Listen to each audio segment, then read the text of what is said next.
Utanríkisráðherrar Bandaríkjanna og Rússlands samþykktu í dag að stofna nefndir til að skipuleggja næstu skref varðandi frið í Úkraínu. Forseti Úkraínu ósáttur við að hafa ekki fengið boð á fundinn. 3 ungar konur hrökkluðust úr starfi í grunnskóla eftir áreitni og kynferðislega áreitni aðstoðarskólastjóra. Viðkomandi var ekki vikið úr starfi þrátt fyrir að Reykjavíkurborg hafi viðurkennt brotin.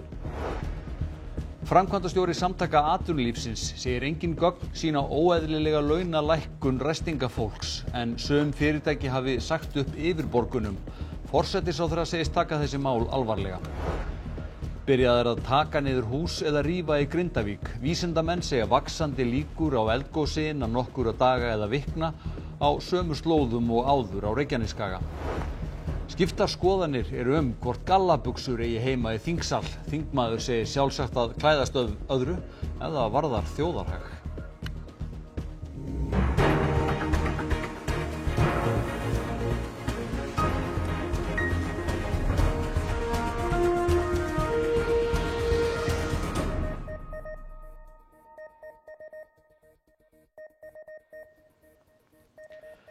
Gott kvöld. Fulltrúar Bandaríkjanna og Rússlands segja viðræður í Ríad í Sádi-Arabíu í dag hafa gengið vel. Rússneskir fjölmiðlar hafa eftir einum fulltrúa Rússlands að of snemmt sé að segja til hvort ríkin séu að ná saman. Þá sé enn óvíst hvort eða hvenær forsetaríkjanna Pútín og Trump hittist. Á fundinum var rætt leiðir til að enda innrásarstríð Rússa í Úkraínu og bætt samskipti Rússlands og Bandaríkjanna. Fundurinn stóð í rúma 4 klukkutíma. We agreed on what the goal is. The goal is to bring an end to this conflict in a way that's fair, enduring, sustainable, and acceptable to all parties involved. What that looks like, well, that's what the ongoing engagement is going to be all about. Разговор был, я считаю, очень полезный. Мы не просто слушали, но и слышали друг друга. И у меня есть основания полагать, что американская сторона стала лучше понимать нашу позицию, которую мы на основе многократных выступлений президента Путина подробно на конкретных примерах изложили в очередной раз. Þannig hafa komið fram upplýsingar hver verða næstu skref hjá fulltrúum þessara ríkja varðandi frið í Úkraínu. Það helsta sem var gefið upp eftir fundinn í dag var að þessi ríki, Bandaríkin og Rússland, ætla að stofna einhvers konar sérfræðingahópa eða nefndir sem eiga að hafa það eina hlutverk að svona ákveða hver næstu skref verða til að tryggja vopnahlé eða frið í Úkraínu. Og þetta eru svona hópar sem eiga að vera í þéttu samtali. En þau lögðu líka áherslu á það sendinefndirnar eftir fundinn að þetta væri bara fyrsta skref af mörgum. Nú var þetta bara rétt að byrja. En það var athyglisvert að fylgjast með í fréttum að fulltrúar Rússa virtust vera mjög ánægðir með fundinn og voru mikið að tala það bæði fyrir og eftir hvað væri miklu möguleikar fólgir í því að bæta samskipti þessara ríkja, Rússlands og Bandaríkjanna, bæði sem sagt í viðskiptum og líka svona á alþjóðasviðinu. En þetta fyrsta sinn í nokkur ár sem ráðherrar frá Rússlandi og Bandaríkjunum hittast, þannig að þetta nú sennilega til merkis svona einhverja þýðu í samskiptunum. Rússar mjög ánægðir með þessi fundahöld en Úkraínumenn eru mjög ósáttir við þau. Já, þeir eru það og ég held sjálf óhætt að segja að óttinn að það verði samið á forsendum Rússa framtíð Úkraínu hafi ekki minnkað við hennar fund í dag.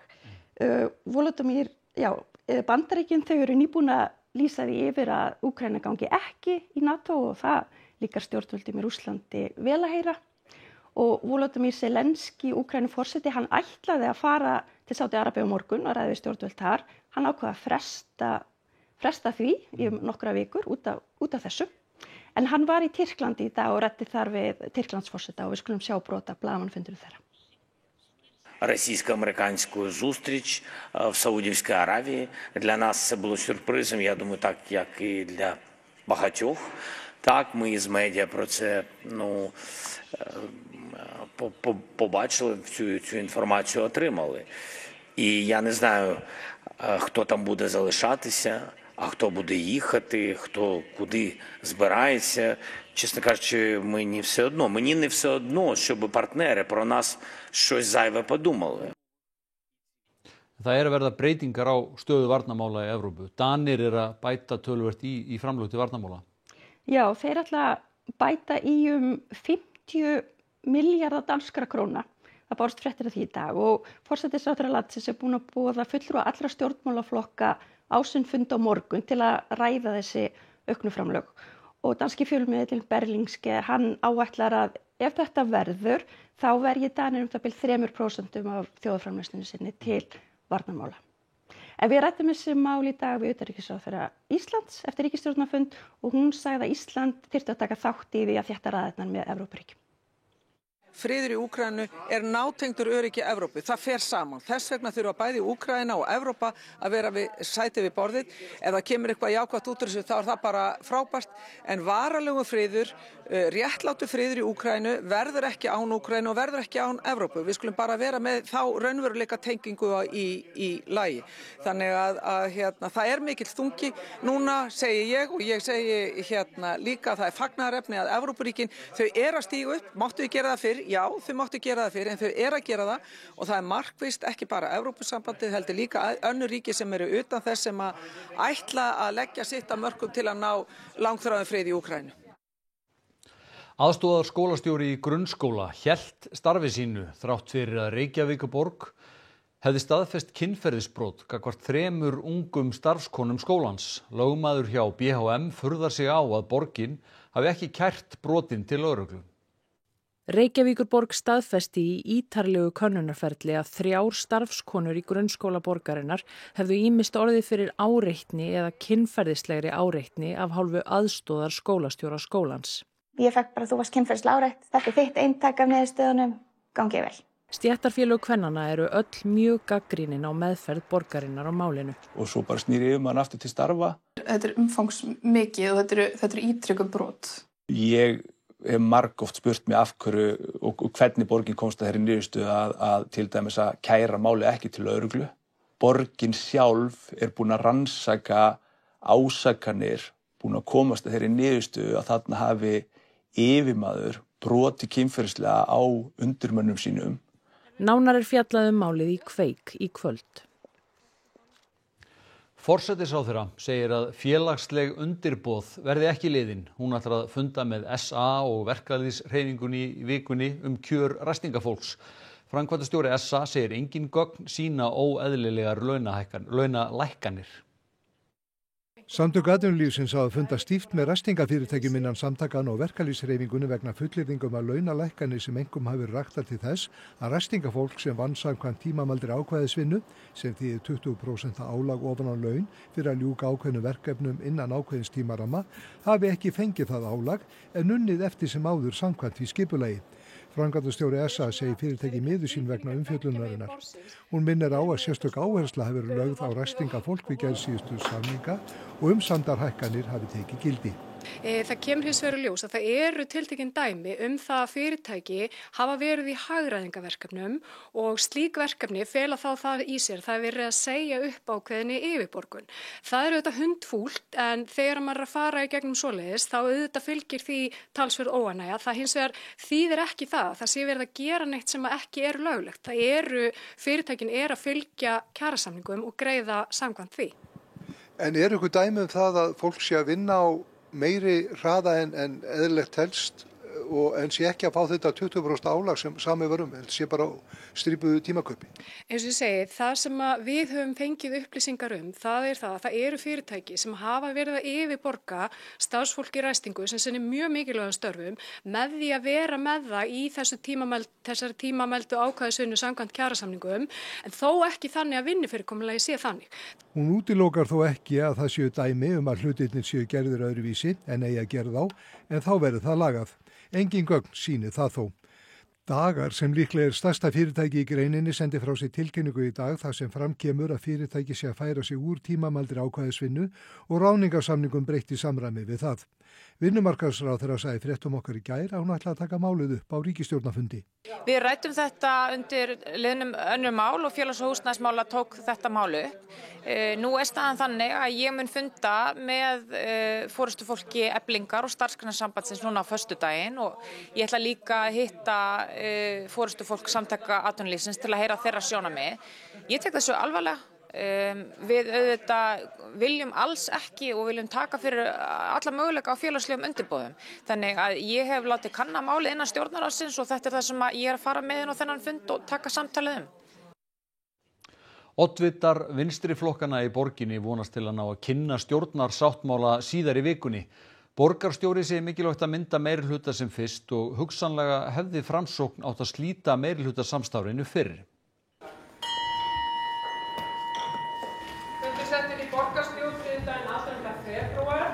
Fundur borgarstjórnar í dag stóð stutt en þetta var svokallaður bjöllufundur þar sem öllum málum var frestað.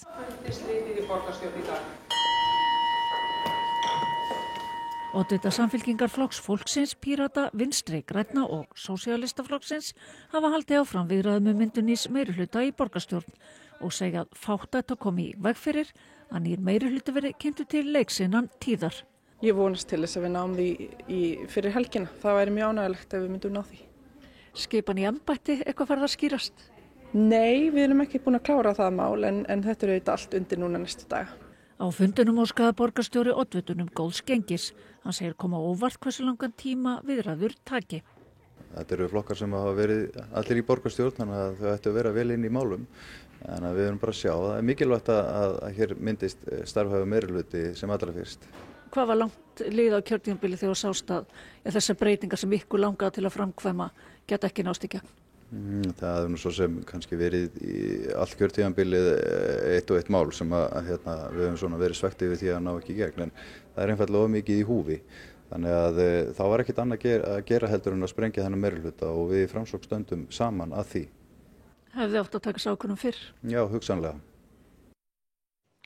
Vaxandi líkur eru á kviku, hlaupi eða eldgosi innan nokkura daga eða vikna á Sundhnúksgígaröðinni. Byrjaðar að taka niður hús sem voru byggð á sprungum í Grindavík. Í nýju yfirliti sérfræðinga Veðurstofana frá því í dag segir að landris haldi áfram í Svartsengi þótt að hafa hægt á sér síðustu vikur. 5 skjálftar mælast á Sundhnúksgígaröðin á dag og hefur skjálftavirkni farið hægt vaxandi frá mánaðamótum. Áfram flæðir inn í kvikuhólfið undir Svartsengi. Líkan reikningar sýna að rúmmál kvikunar í hólfinu er nú 90% af því sem safnaðist áður en fór að gjósa síðast 20. nóvember. Rúmmálið nemur nú 19 milljónum. Alla línurnar á þessu grafi sýna landris í aðdraganda eldgosa nema 2. Svo fyrsta sýnir landris áður en kvikugangurinn stóri myndaðist 10. nóvember 2023 og 7. línan, sú styrsta, olli aðeins kvikuhlaupi. Nóg er að gera í Grindavík þótt valið sé í fáum húsum. Hjá Vísi HF var til dæmis unnið 51 tonna fiski í gær og 150 manns við störf. Bæjarstjórn Grindavíkur hefur heimilað niðurrif nokkura húsa í bænum. Við Lóuhlíð 1-3 er verið að taka niður hús en ekki rífa það. Þegar er búið að taka niður húsið við hliðina og setja það í gám. Bæði húsin verða fluttur úr bænum og endurbyggð annar staðar. Sömu sögur að segja atvinnuhús við Staðarsund við höfnina. Gatan er lokuð hinum megin við húsið því sprunga liggur undir. Hús Orf Líftækni sem liggur við Varnargarða stutt frá hrauninu er ónýtt og heimilt er að rífa það. Innviðanefnd bæjarins heimilaði ekki niðurrif veitingahúsins Salthússins við Stamphólsveg. Verið er að kanna hvort hægt er að láta það standa áfram sem minjar hamfarirnar. Og það er ekki nema vona að leyfi hafi verið gefið til þess að rífa niður viðbygginguna hjúkrunarheimilinu Víðihlíð við Austurveg, enda liggur viðbyggingin beint yfir sprungu. Í viðbyggingunni voru 6 íbúðir fyrir aldraða. Áfast viðbyggingunni austan við er nýbygging fyrir félagsstarf aldraðra. Talið er að ónýta viðbyggingin skemmi það hús. Uppreisnarhópur í Austur-Kongó hefur náð annarri stórborginni á sitt vald á aðeins nokkrum vikum. Vígamenn eru sakaðir að drepa börn og ráðast á sjúkrahús. Starfsfólk Rauða krossins býr sig undir að sækja lík á götum Bukavu sem uppreisnarmenn náðu á sitt vald í gær.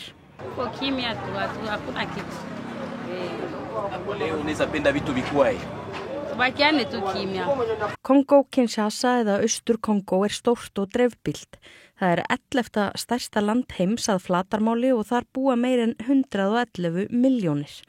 Borgirnar 2 sem uppreisnarmenn náðu nýverið, Goma og Bukavu, eru báðar við landamæri Rúanda. Og stjórnvöldi í Rúanda eru sögð styðja uppreisnarhópinn M23.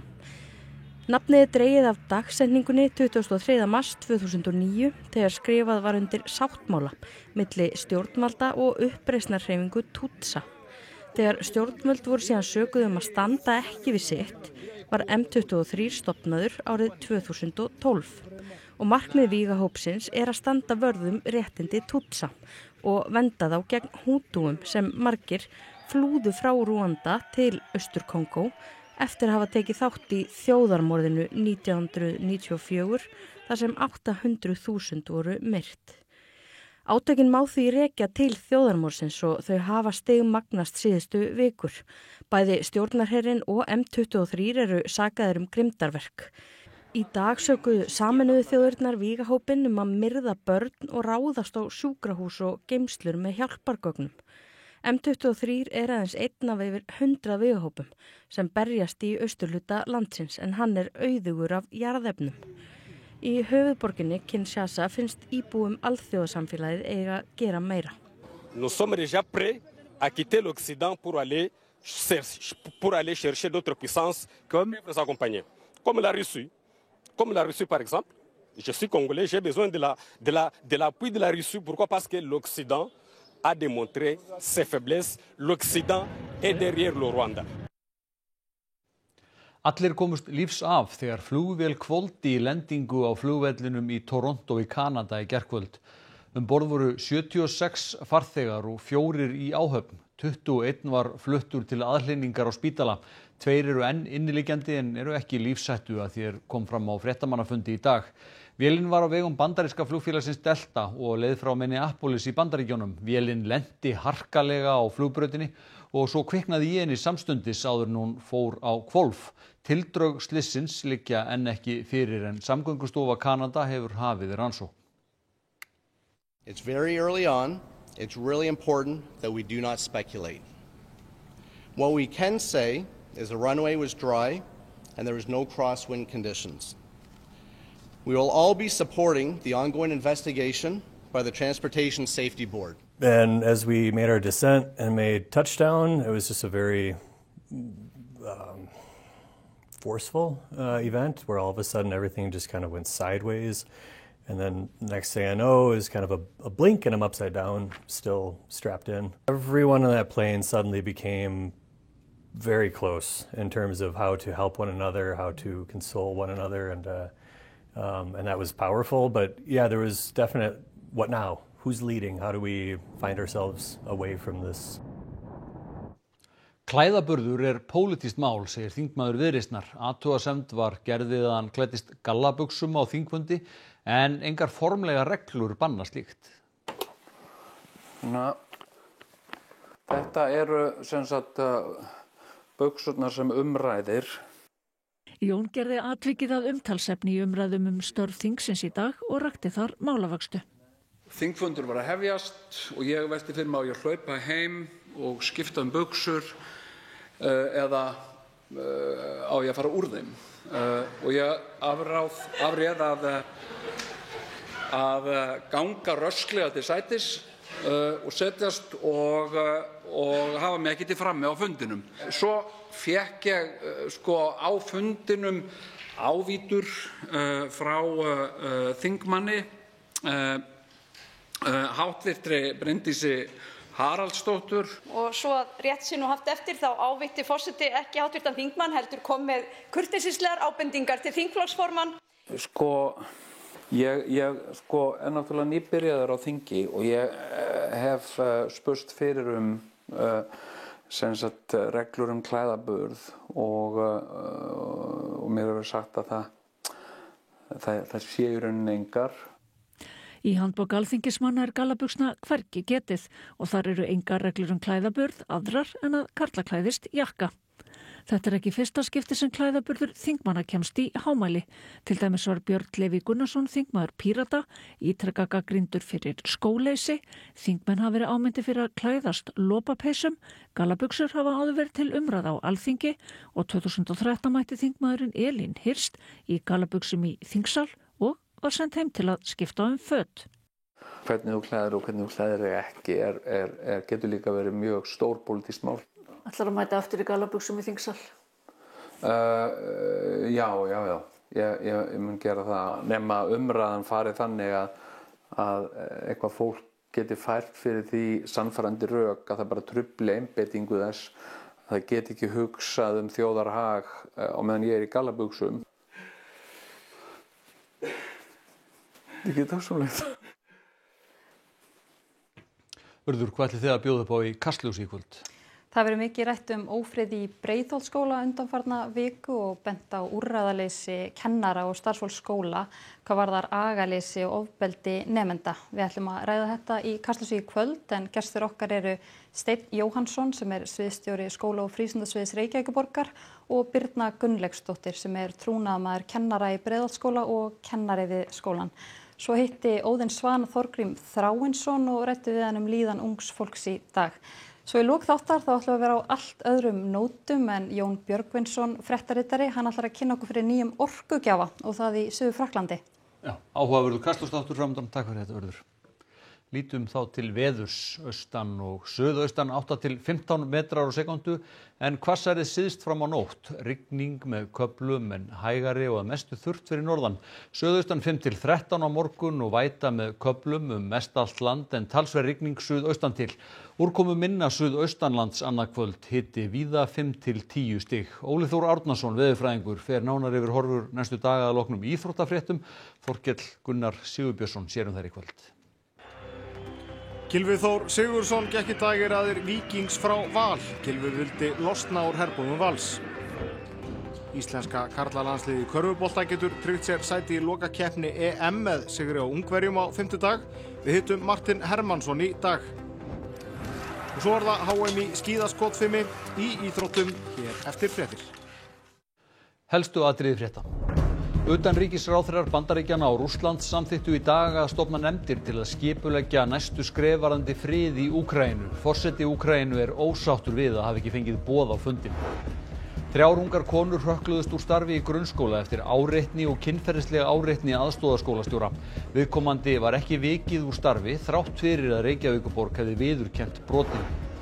Framkvæmdastjóri Samtaka atvinnulífsins segir engin gögn sýna óeðlilega launalækkun ræstingafólks en sum fyrirtæki hafi sagt upp yfirborgunum. Forsætisráðherra segist taka þessi mál alvarlega. Byrjað að taka niður hús eða rífa í Grindavík. Vísindamenn segja vaxandi líkur á eldgosi innan nokkura daga eða vikna á sömu slóðum og áður á Reykjanesskaga. Þessum fréttatíma að ljúka og komið að íþróttum, veðri og kastljósi og svo Kveikur klukkan 20:05. Næstu fréttir í útvarpinu og hér í sjónvarpinu klukkan 10 kvöld og nýjustu fréttir alltaf inn á rúv.is. Við segjum þetta gott að sinni, verið sæl.